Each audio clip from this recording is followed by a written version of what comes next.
Welcome this morning. My name is Christina Barbachano. Can you guys hear me all right? Okay, great. I shouldn't have stapled this one. Hold on, I'm gonna tear the staple out. All right. Okay.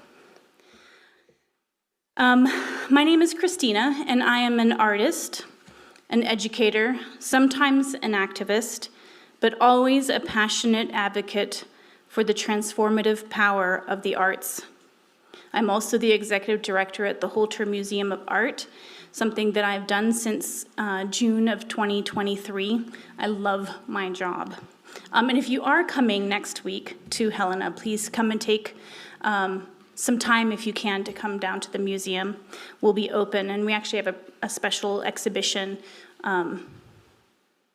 all weekend. That's a pop-up exhibition. And then I will be teaching the art workshop for kids on Saturday morning, I think. So maybe I'll see some of you there. I hope to take you on a multi-dimensional journey today. Unfortunately, we're going to start with despair and war and genocide, and we'll move to radical hope and beauty that can be found even in the rubble of destruction. This journey will also take you to different parts of the world, and also right back here to the mountains of Montana. It's a journey that is taken by many people around the world when they find themselves in chaos, danger, turmoil, pain, fear, and there's some usually unmanageable surge or unnameable surge that happens in them that the only viable thing to do to survive sometimes horrific circumstances is to create in the face of all that destruction that surrounds them. And so our journey begins. Imagine standing amid rubble, paintbrush in hand, and choosing to create when destruction is all around. Here in this moment, hope begins. Imagine staring at the cold, steely eyes of a full-face masked ICE agent, and instead of screaming in protest, amazing grace emanates from the brave voice of a protester. Some of us may respond to such darkness with color, some with song, and others with poetry or dance. The act of making art is a uniquely human characteristic. It sets our species apart, and we use it for self-expression and protest and survival. I want to begin with a famous poem by Pablo Neruda. He wrote this poem about his beloved Spain after he witnessed the horrors of the Spanish Civil War while serving as a diplomat in Madrid in 1936.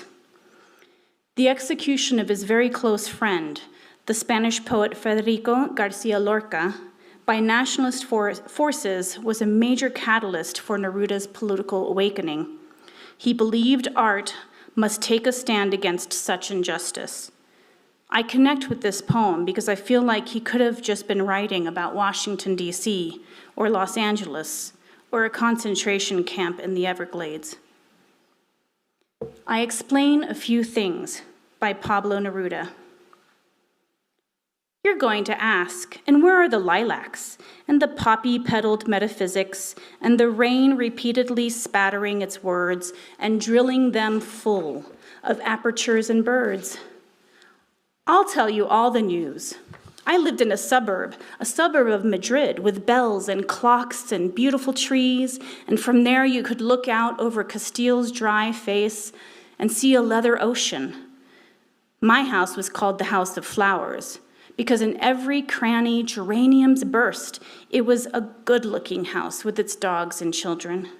Remember Raul? Rafael? Federico, do you remember from under the ground my balconies on which the light of June drowned flowers in your mouth? Brother, my brother, everything loud with big voices, the salt of merchandises, pile-ups of palpitating bread, the stalls of my suburb of Argelis with its statue like a drained inkwell in a swirl of hake. Oil flowed into the spoons, a deep baying of feet and hands swelled in the streets, meters, liters, the sharp measure of life stacked up fish, the texture of roofs with a cold sun in which the weather vane falters, the fine, frenzied ivory of potatoes, wave on wave of tomatoes rolling down to the sea. And then one morning, all of that was burning. One morning, the bonfires leapt out of the earth, devouring human beings, and from then on, fire, gunpowder from then on, and from then on, blood.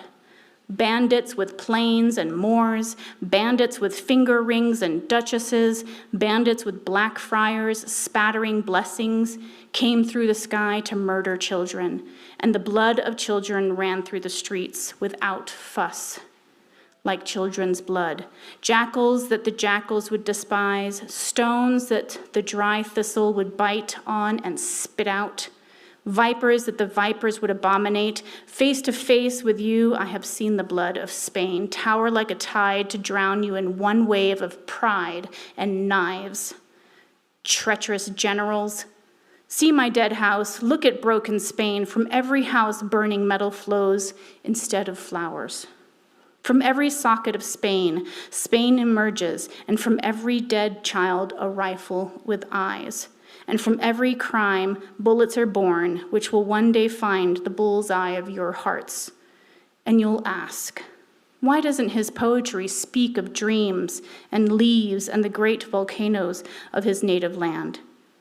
Come and see the blood in the streets. Come and see the blood in the streets.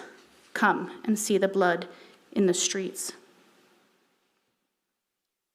In another part of the world, during Argentina's Dirty War, which lasted from 1976 to 1983, over 30,000 artists, intellectuals, and students disappeared. Many more fled the country and were exiled across the globe, and the United States became home for thousands. When the conflict was over and Argentina's people began to trickle home, most never returned permanently. Artist and forensic scientist Claudia Bernardi, reflecting on that era, wrote how returning to Argentina after exile felt like meeting someone who assumed she had disappeared as well, commenting that there are no amendments, no healing to genocide. We remain hostages of our own memory, she says. Claudia was a professor of mine at Mills College in 1999, and I was an eager MFA student in her Violent Task of Creativity course that spring. She is not only a world-renowned artist, she is a forensic scientist who, along with her sister, has been a lead on the United Nations Truth Commission, traveling to her home country of Argentina. She's also gone to El Salvador, Rwanda, Chile, almost everywhere that there has been mass genocide. She excavates the mass graves and sites where atrocities of unspeakable crimes against humanity have taken place. She then pieces the bones, remnants of t-shirt cloth, and hushed stories of survivors into official reports. When her team's work is done on the ground, she returns to her home in the Bay Area of California and processes painting, printmaking, working with colored dust, and words. She has returned numerous times to South America on different teams too, painting large murals on the sides of buildings, using a visual vernacular of revolution and resistance well known to the peoples in these communities. Why do murals work to help people come together?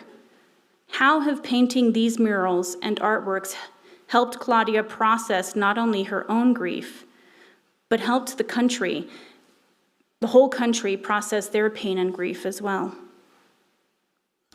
In contemporary Ukraine, painter and drawer Pavlo Makov, living under the shadow of missile strikes near Kharkiv, affirmed, "You'll never save the world with art, but it will help you survive."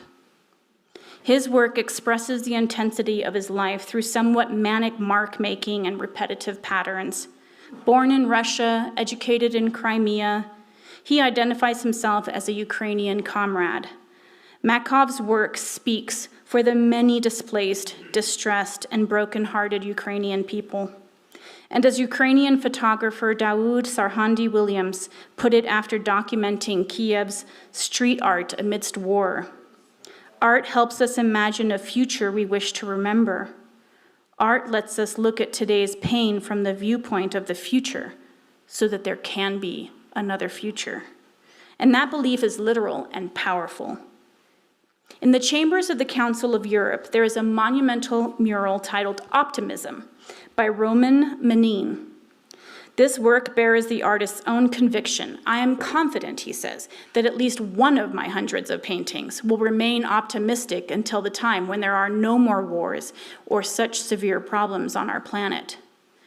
And while the mural itself is not a visual image that is entirely moving to me, it's just literally the word optimism painted very large on a wall.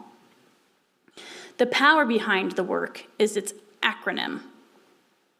O, our future depends on what we do now. P, peace must be defended always. T, truth is our secret weapon.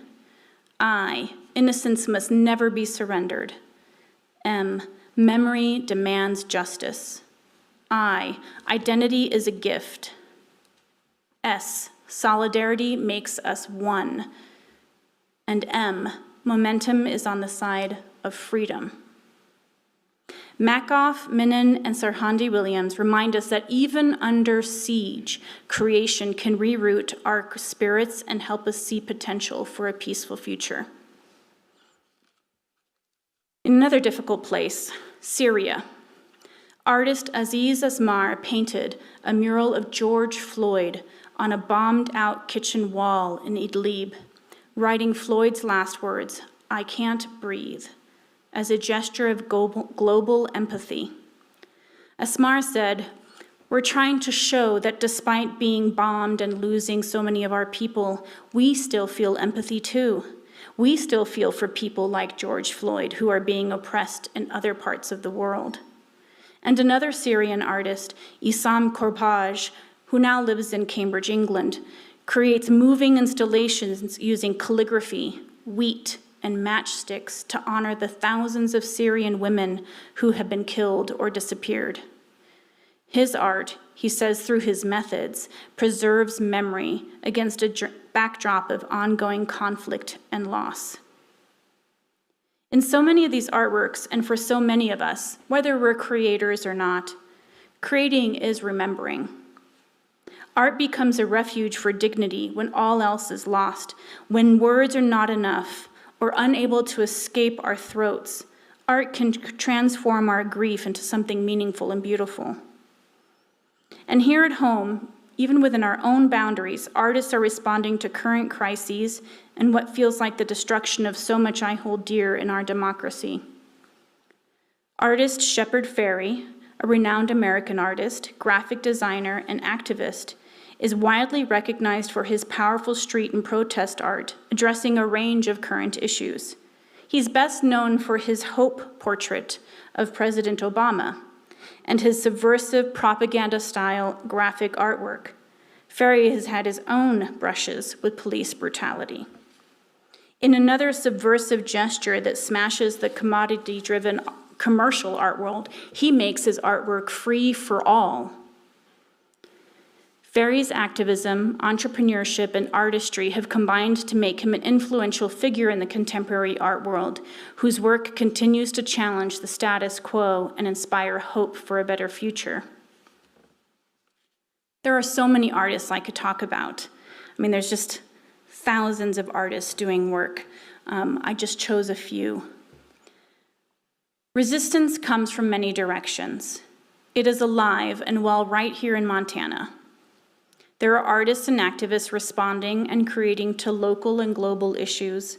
Montana always feels a little removed from the rest of the country. Nobody pays too much attention to what we're doing up here, and I've always felt like we were like 5 to 8 years behind the rest of the nation. The Holter Museum of Art has figured out a way to subvert the erasure that is happening to arts organizations. We have also actively learned to use our public-facing platforms to educate our audiences about many difficult issues in our 38-year history.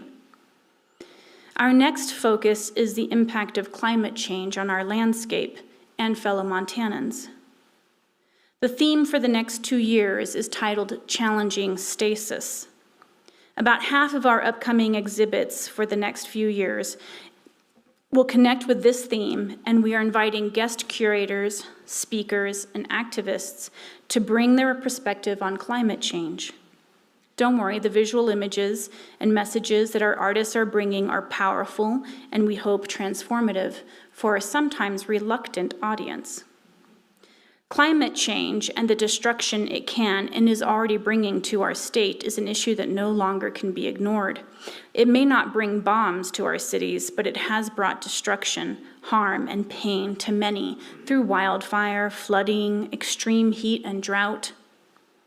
And with the help of artists, local artists, Montanan artists, like Colton Hash, Jessica Hayes, Corky Claremont, Nolan Salix, and many others, the Holter is in a position to elevate the discourse through powerful, beautiful, and evocative artwork. I can always tell when we've done something kind of provocative because I get lots of anonymous voicemail messages on my voicemail at work. I feel like if I don't get one of those, I haven't done my job.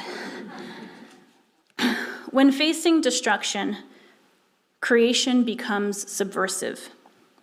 All of the artists I have talked about today demonstrate that art resists erasure, speaks truth, claims memory, and insists on the human.